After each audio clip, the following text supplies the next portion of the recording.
Yay! All right, we are live, family. Welcome back to my channel. Lily and Francis here. I am the chief fun overseer at the Sound Playground. What I have noticed in my years of producing music is that everyone has a different way of making hi-hats. There are like a million ways of making hi-hats. We are going to be looking at 5 different ways to produce hi-hats. Each one has pros and cons, so we're going to be going over those as well. I'm just so blessed that you have come to learn from me, and I hope you enjoy. And if you do, please do me a favor, and do a little comment below and maybe a little subscribe. I would so appreciate your support in helping grow my channel to spread musical joy to everyone across the interwebs. Okay, without further ado, let's dive in. All right, fam, welcome to my proj. The first way to make hi-hats is audio. But when I say audio, I mean like in an audio track. We're just gonna grab some drums and do a little noodle bop. Ooh, okay, I like this snare. All right, shuffle things around. Now I have a simple little beat here. Sick, let's add in some hi-hats. First thing I want to point out is our grid. Down here in the bottom right next to the master, it says 1/8. This is because our grid is in 1/8. So if we drag in a little hi-hat, we're gonna be in an 1/8 grid. And now as we hit duplicate, we're just going to be putting in 1/8 note hi-hats. If we wanted a slower hi-hat pattern, we could just delete these and create quarter notes. Let's review our grid commands. Literally my most used commands in the world. Command 1 to make a smaller grid. Command 2 to make a bigger grid. And 3 and 4, but we'll talk about those later. So like here, make like a little baby grid. Cool, maybe a 16th note grid here. Let's try like a 32nd note grid here. I'm just hitting Command D to duplicate. So we're just moving things around, just like diddle booping around to see what sounds good, right? So what are the benefits of creating drums in an audio track? For one, we can actually see the waveform, which some people really like. Now, you may want all your hi-hats to sound exactly the same and be super static, and that is totally fine. But if you want like some glitch in your hi-hats, audio's cool because you can just do a lot of like stretchy and warpy and like doodly-doo. Like reverse. My hotkey for reverse is R. So with some reversed hi-hats we have.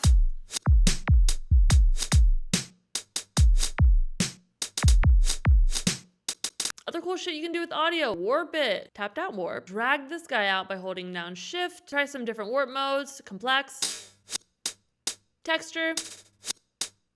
Each one is just a different algorithm that tells Ableton how to behave when the sample is warped. And then also, of course, you can transpose your hi-hats with the transposition knob. Doodle-doo, doodle-doo, doodle-doo, beep, boop, noodle.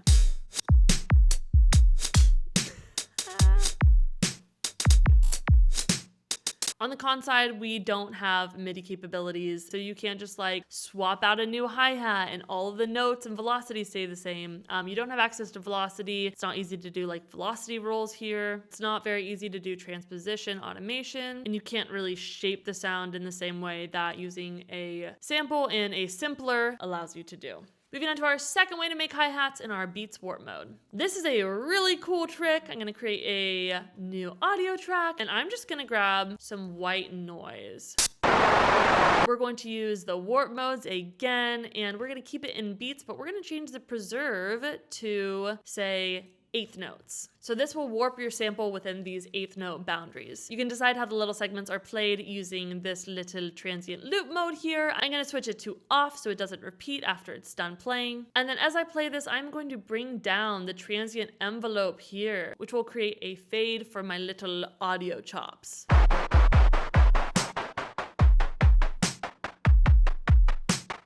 Cool, so I like doing this because you can do it to any sound. It doesn't have to be like a typical hi-hat sound. Let's just pick a random ass sound. Cool, I just found this little bell situation. And let's turn this into a hi-hat. So I'm just going to switch it over to off mode, set the preserve to, let's try 16th notes this time, and then pull down the decay.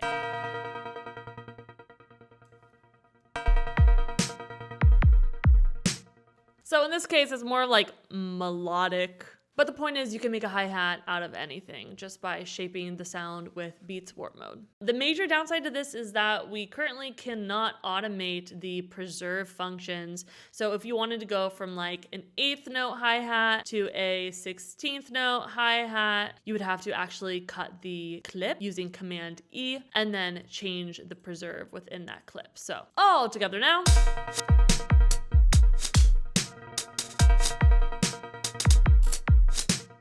Moving right along. Third way to program hi-hats is using a simpler, straight up. So let's just grab a little hi-hat.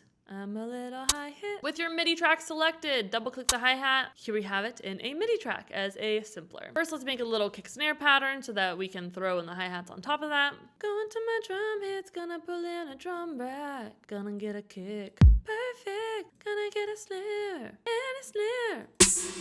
Okay, let's make like just, I kind of want a little snare rack. Okay, this guy is excessive. All right, now let's create a Shift Command M MIDI clip for our hi-hats and beep. Just drew them out real fast. Let's see how that sounds. Kind of a weird hi-hat. Let's choose a new hi-hat. Just really easy to make cool transposition this way. I just love working in MIDI because it's so easy to just move stuff around. Noodle, noodle, noodle. All right, this is cool, but we're going to hop into number 4 and utilize the full drum rack, which is what I do. All right, so number 4, a drum rack. This is my favorite way to do it. All right, let's create a new MIDI track, Shift Command T, and drag in a drum rack. Just gonna grab these same samples that we used last time. I'm just dragging them over by clicking the pad, holding down Option or Alt, and then you see the little plus sign, and then I can just drop it. Cool, now I have a kick and a snare here. And of course the hi-hat, drag this over, hold down Option, bam. All right, cool. So hi-hat, we create a new MIDI clip, Shift Command, nailed it. So here's what I love so much about creating in a drum rack is that I can very easily change the kick and the snare and the hi-hat all together and really see what's all happening. It's just the easiest way to edit for me. Maybe the way that I change the snare and how I shift around the kick will change the hi-hat. So this is just really easy for me to like doop doop doodle a beat. So we're gonna doodle a beat. I got a little kick snare pattern, and then for the hi-hat, I can do whatever. I can hit my B2, access draw, and then just draw out some hi-hats. And then if I want a chiller hi-hat beat, hit Command 2 to make a bigger grid. You can see that the grid is represented down here, 1/8, and draw that. And then I'm just going to play around with my Command 1, my Command 2, and my Command 3 to switch up my grid. Also, now that we're in MIDI, we have all these sweet little button doodles over here. We have play at double tempo, which will play your selected notes or time at double the tempo or half the time. So for example, I could select these and then hit play double tempo. And then we're going to switch from an 8th note hi-hat to a 16th note hi-hat. Cool. Also, now that we're in MIDI, I can create velocity changes and velocity rolls. So I can change the velocity of any of my notes by dragging the velocity up and down in this velocity selector. Or my favorite way to do this is to hold down Command and then hover your mouse above the note. And you'll get a little number that comes up. I have 100. That's the velocity of my current note. If I just click and pull up and down, right, I could change the velocity right there. And that's my favorite way to do it because if I'm working with a point of time that has 2 different notes, it can get annoying to like try to grab the 2 of them, especially if they're on top of each other. So anyways, Command, hover, there you go. So I can just go ahead and just like randomly change stuff, or you can have a method to your madness. I normally just do it randomly, and if it sounds good, it sounds good, and if it doesn't, then I change it. It should be noted that whatever velocity you leave the note at, say I leave this note at 30, the next note that I create will also be at 30. If I leave this at 127, the next note will also be at 127. So if all your notes are being played at a super low velocity, all you have to do is hit Command and then pull up and set the new velocity that you want it to be at. Let's make this velocity editor bigger. If you want to make a velocity roll, you can select the notes that you want and then hold down Command. Oh. Hello? Huh, can also change the velocity using your draw tool. So if I select all of my hats and then ta-ra-ta-ta-ta. Another thing to note is we have this velocity range right here. So you can randomize the velocity a little bit. If I set it to plus 16, then it would be randomly triggered anywhere between the value that you set and 16 velocity points above it. You can also randomize them by just clicking the lane. So right now I just clicked the white key and it selected all of my hi-hats here. And then I can set how much randomization I want to happen and then hit randomize, and then it will randomize them within 16 points. Time to talk about command 3 and command 4. Command 3 is how we create a triplet grid. So if you don't know what a triplet grid is, it basically puts 3 notes in the space of 2 notes to create a cool like speeding up or slowing down rhythm. Let's look at this grid right now. It's an 1/8 note grid. In this amount of time, which is a quarter note, we have 2 1/8 notes fitting in. If we hit command 3, we now have space for 1, 2, 3 notes. You can turn off the triplet grid by just hitting command 3 again. And then command 4 just turns off your grid so you can draw wherever TF you want. But I don't use this a lot. Triplets are a really fun way to just like create cool patterns. All right, so MIDI capabilities. What can we do because this is in MIDI? Well, one, we can switch out the hi-hat. So if we don't like this hi-hat, say I wanted to use 9-ins closed hat 2. I would just take that and drop it right on the pad, and now that's what you're using instead. It's very easy for me to just start in a drum rack and not have to think too much about the sounds and know that I can always tweak them and edit them later and get them exactly how I want. Also, obviously, because this is MIDI, we can do a bunch of stuff in our simpler. So, right, we can create a fade in, or we can do a little fade out. We can use transposition here. We can automate transposition, so right click, show automation, and then we have this little automation lane, and we can create little rolls and uppy downies and stuff like that.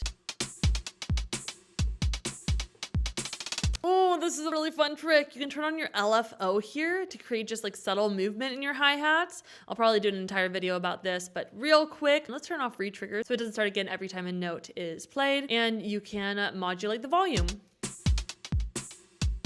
or the pitch or the panning. And also the filter. If we turn on the filter here, yeah, we can create some cool movement here. And then also just like change the panning, add some random panning so it randomly will be triggered in a different place in the stereo field every time. Set the spread so you have wider hi-hats if you want. Yeah, there's just so much we can do inside of a simpler that we don't really have access to using audio. Another fun thing to do here is our reverse and invert. So like say you have a section 1 and you have this cool hi-hat situation. And then you're like lazy and you just want to create another one. Select everything, hit reverse, see what it sounds like.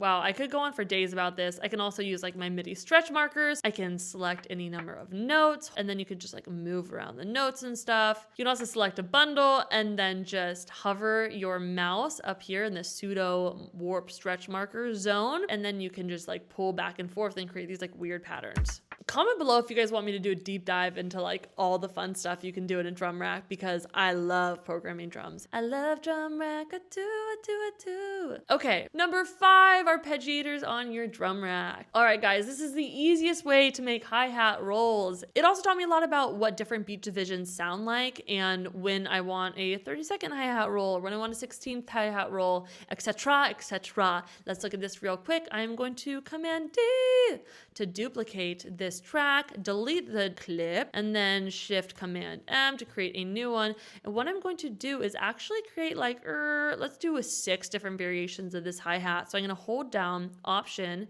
and then drag, and doing this is going to duplicate the pad as I drag it. Now on each pad, I'm going to place a different arpeggiator. So under my MIDI effects, arpeggiator, drag and drop. This first one, I'm gonna set it right to a quarter note. Then I'm just going to drag this arpeggiator while holding down Option to the second one. You can rename them if you're feeling fancy. Now as you just hold down the note, it will trigger the hi-hat over and over at the rate that you've set. Yas. Yes. Also, we got to do something about that filter. It's too intense. I'm going to go back into my controls. I'm going to open up the filter. I'm going to right click and say copy value to siblings. All right. So now that we have set this up, we are just going to go into our MIDI clip and create a new little ting ting. Now I will just start drawing in different notes into my arpeggiated hi-hats and just noodle around and see how it sounds.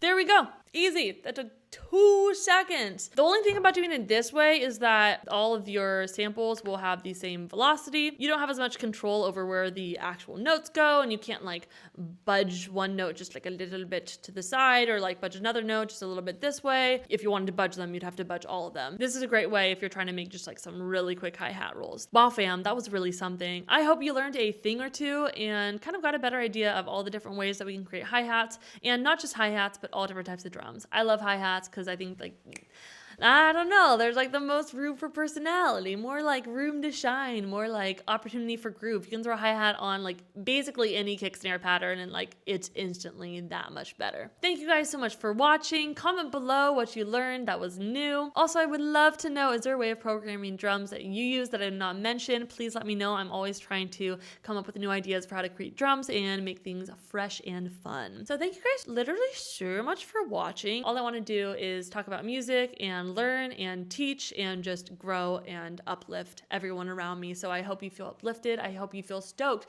to make some music. I would be honored if you would hit the subscribe button. It would allow me to spread my musical joy throughout the internet. So I would so appreciate that subscribe and turn on notifications. I hope you have a wonderful week. Tune in next Monday for more sound fun. All right, guys, have a great week. I will see you later. Bye.